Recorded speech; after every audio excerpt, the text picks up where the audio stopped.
Ghana de mama mu musumfo nana esua from jebi tani tiane fa makraba hu me saade no hu se NYANSAPO badwafo ene yehie ene ya no ene manhia fikesiem so hwe machi a hu se manhia fikesiem ana meginan na enante sia ne se ene yewura baafo ye Bantamahene wo ba na wabasi bibi akire yewura otikokko so santema yewura wabasi bibi akire no eno na de yeduru manhia fikesiem ha tinadwumadi ba ye nyina no sebe edoso nanso ne fapem ene yewura baafo ntina ye wa ha yene Bantama ene ba ye behwe kopem se yewura abasi bibi akire otikokko so na yabori chidom asade akoduru efie asundie mu enti adwumadi nyina NYANSAPO abadwafo ene ene mu ye mese mu mrami o na memre mo gugusu amesom mo medamo ase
yo na madawroma ye na mansia ye ne mua ya batu yewura edia me bo obi abehu ye yewura principally wadi agro ama Ghana man ene kotokoman kotoko yo man yo yo man enti na madawroma me bisa de enti a do ba mansia fikesiem ha na nke behu anka ye park so na de wawura ha na madawroma edia na do ba ha ya wode ajobon ye de be ba ha me ne minua tome se ne de na yada yade yednana bafo esi akonwa so di ohwe sompa obesum Asante kotoko na sompa wasum Asante moya na che bibi se ikoso a yentimi ntina fi ntide wo se nyina ebu ahon ye beta kire tie ba ya dubade ntire wa yo abusian for yesempa o se yewura Bantama baafo ebesua kire Asantehene otikokko so a na ye ka kotokoman kire se wodi akotene kotokomu enti enye enwanwa se yewura poli apiemu wa ha na nyo no nkwa nam one yewura Thomas Dua enso ne nam ye nua Imanodua ni nua kada je wonso mema wakwa aba ye nua na mpanifo se enim kwa ebisa ntime bisa wonante se ndi aboko ye be ye baafo adekesi se a yentime ntena fie hwe no ese nyina e beja no na osai ne nyina ye se dinachi entina ye ba hu ya abusia for se mliga kan ne se nke be hu ye nua no ya nanka ye park so na yewura ba ye waro so wo mo yidire na ase a na mpanifo se sebe utu yi na yo tato yewura yi ni ti o manhia dia na so bobo chidom na de dwuma dia odie no etimi koso nti on ba ya on babo yewura baafo chidom na no madawroma Asante madam ase so yɛda wase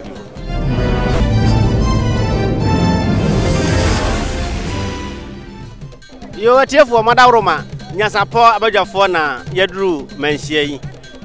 yura manhia dia sebe ne yura fie mu fie ne domo wa ha nyasem ketwa kura manhia me nua ba fe ma madawroma ya hia yi madawroma ni nsanwo ene madawroma dia na dia duru manhia fikesie mu ha me nua bema ena osai Bantamahene ana Bantamahene onua eba na mahia ni wo de chese fie ni fie pa na no dawroma meka se mhedo mogu hadi a nye dom ketwa wa kiredu na de din ka be bisa odin pa de sen efie chan minua ba efie chan na me na hie yi awa dawroma ene de na yehwe se ebekoso efie ha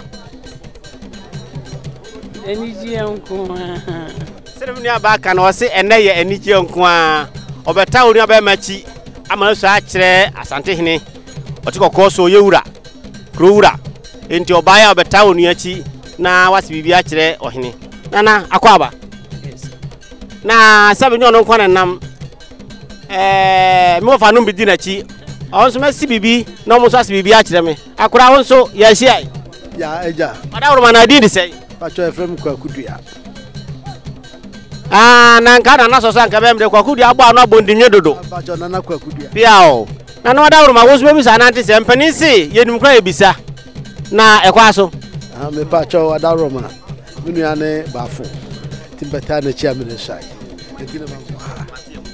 ene bafo so daase yense wo hamuti ne nam ye hwese dwumadie bekọ boko na sondie mu yenya yewura ne yedena akoduru fie asondie mu enti mo akọ aba bio ya eja ese de masepa ya me hira mo piao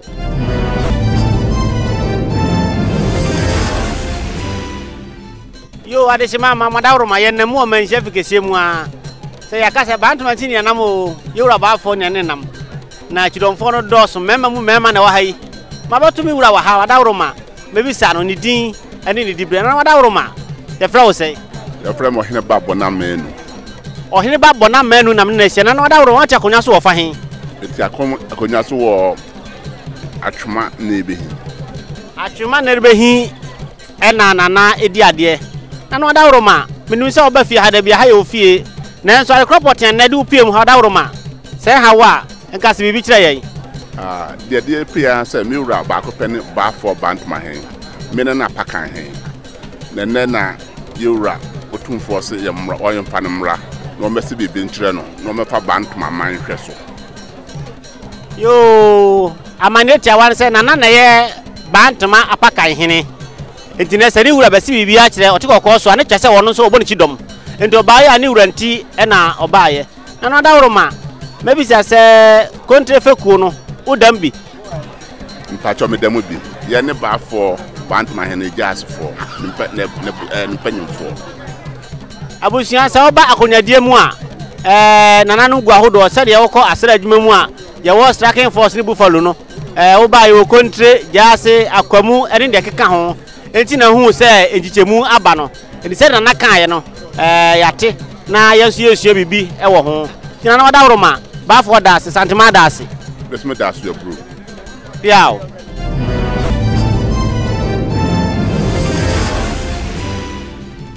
yo Ghana mama madawroma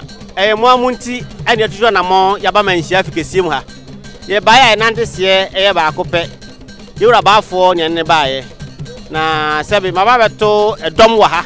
na se de ba ye na anya ba akofa ma ne bonti ne twa se me ne dom ya hyari nkomoni ehu wo mo to botaye ene die nti aye wa ha mabeto me nua ba fefefe wa ama me madawroma ya hia efrem Auntie Augustina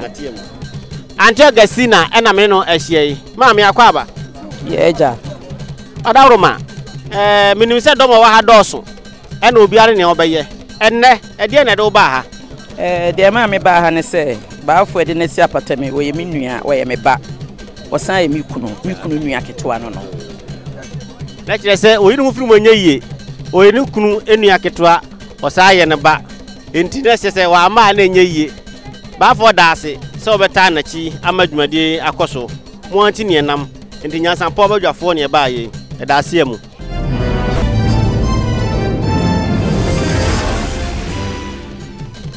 Yo Ghana de sema se me se mo bokane no se munti e na me wo fikesie mu na me gusuare na mu a mabeto na wa ha na ni die kwa so na wadawroma fa abre fem me kakra wadawroma na ye fra wo sei e fra me na makrobia asantoa nana amakrobia asantoa na me na ahia wo manhia fikesie mu hayi na wadawroma mani nsa na wodi akonya wo he atwuma de nchemo so kumaso atwuma de nchemo so kumaso yo na wadawroma se de Asante mamre tie nkonya die doso wadawroma ho hima ne wa na se akran konya ne bi ehima ne wadawroma ni die kwa so ho ba penye nana ena ete akonya so se wo hima e wo de nchemo so kumaso yo na wadawroma de na de oba fikesie mu a de mo ba de na ye ni jesem kase se otumfu adaroma akrobia Asante kotokwa adaroma ye Bantamahene ye Asantehene ayehre no ne na nana otumfu adaroma ye si no anamu na ye nya obi a obesi nanan ama ye nya ye Asantehene na ye kontrefo e de na ye ano no na ye se na ye beta na chi ama de fefa otumfu aye ama ye no etimi pagya na de na onyambra Asantehene ene Ghana man nyina ti wo ye ha de ntia ena ye tuntum no amamre kwa ase no tuntum na sese ye nana da kontre efekuomu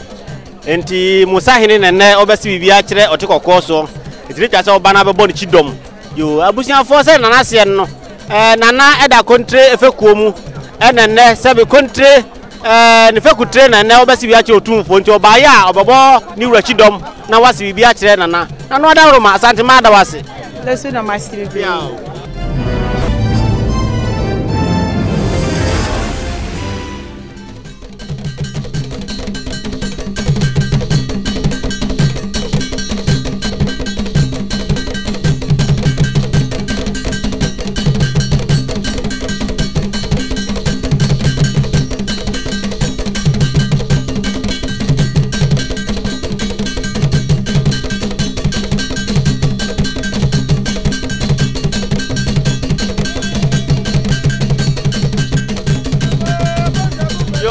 for yamuti anyanwa tata mamra na ekoso no ene mema nso ba manhia ha mema ba krom enti ya to dwum ya to gwadwum ya bo mra ne sere Asante mamra tie na ohwa ya ohwa nipa wa kire na dede dawro ene ema ya Asante no nya wo mu a ya twumume eta yewura baafo achi so basi bibi akire otokokko so enti wadawroma Asante mamra na ekoso no na makase egusu ni na mu a munti emre yo kopim se dwade nya baba wieye de bekoso ha bia mama mo aso ate na mo so ho bibi de ekoso Asante mamu ene manhia fikesie mu eda mo ase enti adwum na muntie se Asante mamre etie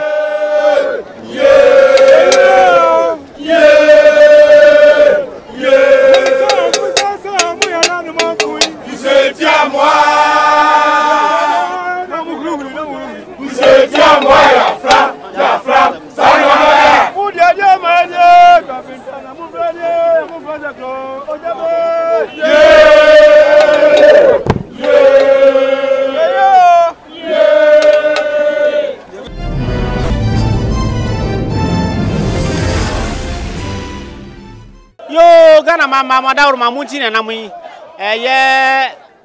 modeshe masemo bo se de ekoso manhia fikese mbia na memfansie mu na mamwa sonsi yabato bantema omo ane na mu ya na bato no mu ha me pese mbisa omo nante se ne de omo ye na manya me wofa pani bi wo ha enti panifo se service adwuma eda eseni wura no enti memo ono a sibibi na mu nyina mu atie bi akura ya si ai so me wusa na mo twi mo we wadawroma hawa nka moto kakra kire me oche masansa dansa diamo na ku frasa kro ojanme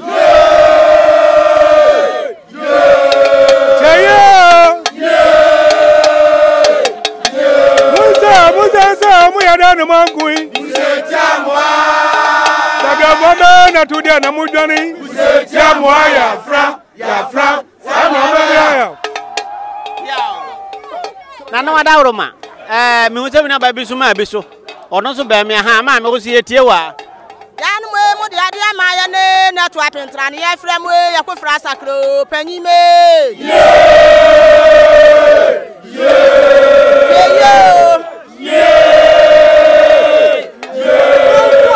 Chance mo ya da na mo anku Busetia mo Asaka for me atodi na mu dwani Busetia mo ya fra sana ya ko je ma sada sa tie mo wo ba se ko fra sakro panyi me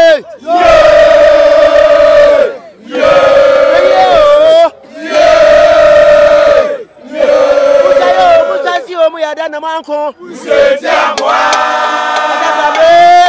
na mujane Busetia mo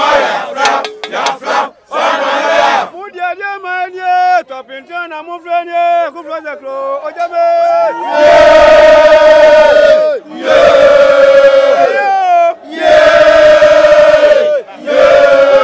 Busetia mudia na manko Busetia mo tudia na mujane Busetia mo ya fra sana ya ya brother grow ojan mo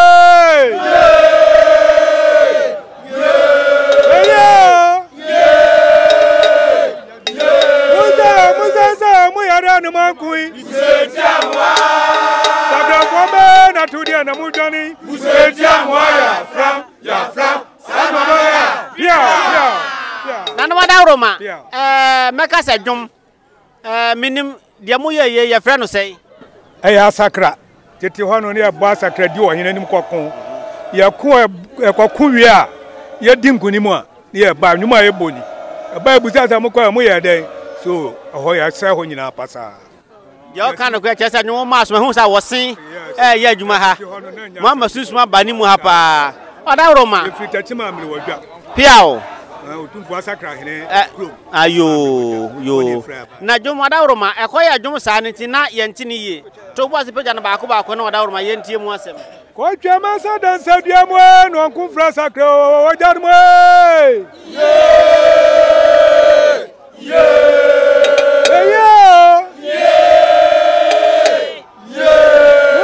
musa mu ya da no mankui Busetia mo sakra kwame na tudia na mujani Busetia mo ya fra sana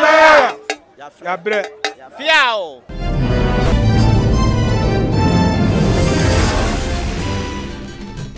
yo adise mama mo anjina ko sunna mu yo fifre timi nyina ye mo amuntia minamua mansia mabeto mi wofa abasiro bi wo ha me pese ono nso bisa nantese medical kasampanin se yenim kwa yebisa enti mebisa mi wura ye den ba mansia fikesima akura ye hia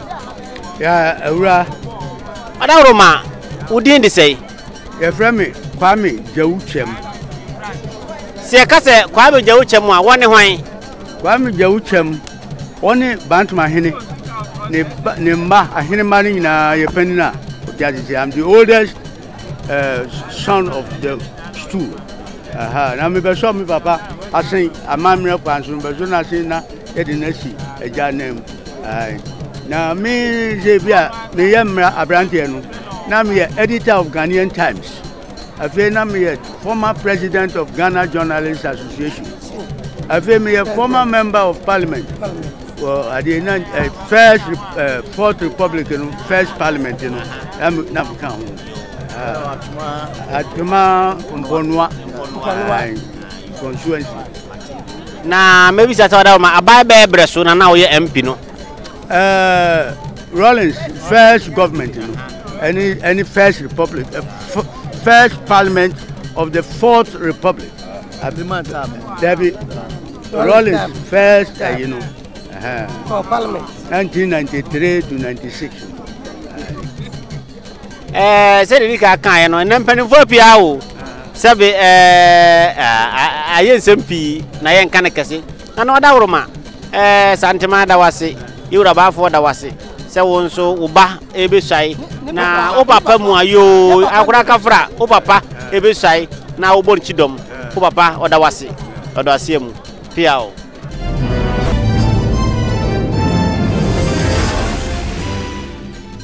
yo Ghana de mama ya sa ani na mubio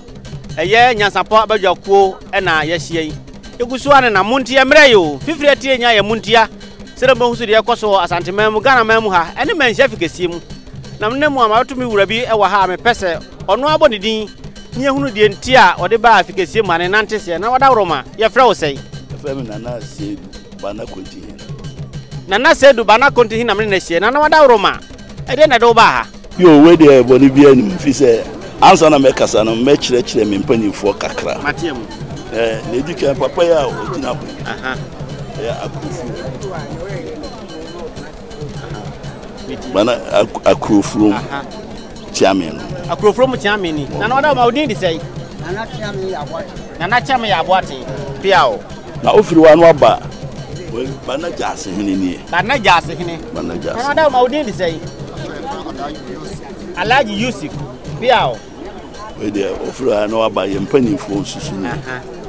mpanifo e babo mu chidom no na wada ma nso odin di sei Alhaji Mohammed ena Alhaji Yakubu Musa yo bana fo Mozi Zongo Mozi Zongo hino yo Mozi Zongo hino so na menene kasa akra da roma udin di sei Alhaji Abdullahi yes piao yo Alhaji Ben so na mabatino wa hai abusa pani e ba no piao akra di di sei Alhaji Mama Abubakar Alhaji de manin edaranim kakra minzo ameka mekata magazine ti minim samatia Alhaji wa bodi Alhaji Seidu de magazine fo nyina ni Alhaji Seidu entiane maka na obia yam dasini se mekasa Alhaji wada wade na do ba oh e beta mpanyi fochi piao umpene fo dase se wanya waja wadwuma ho na obeta wo mochi obia nko da dwuma yi ni ho anu menya ho na so de mo ye mo akire dom penifo se ye ho aba ye ho so se a ye ho se ye odom ye da mo ase apane wo so de se na napoku na namba se wa de so piao abusia pani na nyina ha no apane wo so medini Alhaji Mama Abdallah wada woroma me fa de na nka odin ho piao ai afei miura Alhassan Abdullahi edini kwantam sa na mekata mani mo yedu wada woroma temu kakra mami Alhassan Abdullahi sa yedi en kan yo kan Alhassan direct da bi ay Alhassan piao e bo ho Bantamahene piao ena yesi eninya na hwini so anya na otu yi na yo tato kentum ko nya ma ne da ma mudin di sei acha mi aja kubra Banahima piao ma men so Haji Alima Big Adams na te ke ko alaba no piao